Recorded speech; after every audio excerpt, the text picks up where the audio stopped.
Hi guys, and welcome back to Wellness Wednesday. I'm Lindsay from Thrive Yoga and Wellness, and this week we're going to talk about the qualities and characteristics of Kapha dosha.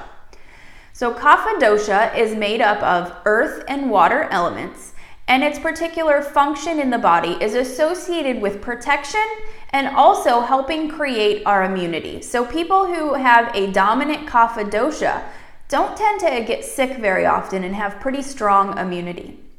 But in terms of the qualities associated with Kapha dosha, some of those qualities are things like cold, soft, oily, heavy, slow, solid, and steady. And if you think back to the earth and water elements, those qualities make sense in terms of the qualities of the earth, which is very dense and solid, and the qualities of water, which is cold, sometimes has an oily quality, can be slow moving, and can actually be solid and steady.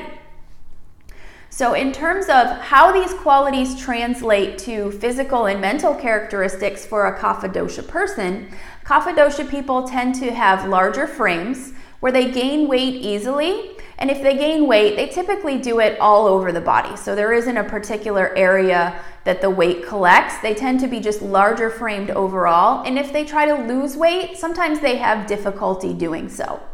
They'll have large eyes and full soft lips with really soft skin, nice thick shiny hair, and thick strong nails.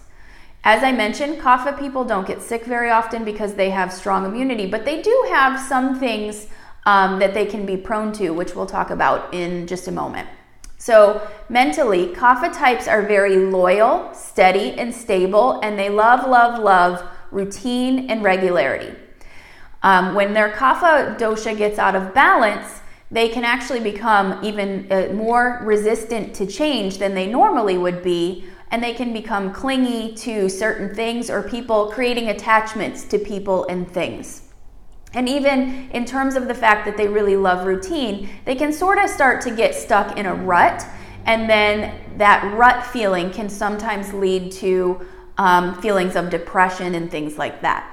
Some other signs of imbalance in Kapha dosha include obesity and weight gain, fluid retention or just accumulations in the body, things like swelling of the fingers and the toes, swelling of ankles. And I'm not talking about swelling like, okay, I hurt my ankle and it swelled up. I'm talking about just in general, you didn't injure yourself and all of a sudden you notice your ankles are swollen, or maybe your fingers or toes are swollen, things like that.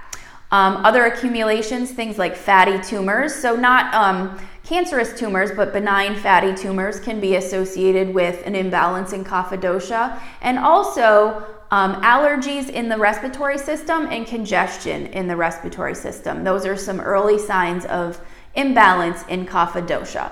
So if you have any questions, go ahead and drop them in the comments. Otherwise, I will meet you back here next week for Wellness Wednesday, and we're going to start talking about how you pacify the doshas when you feel like there's an imbalance in either Vata, Pitta, or Kapha. So next week, we're going to start with how you pacify Vata dosha. Have a great week, and we'll see you back here next week.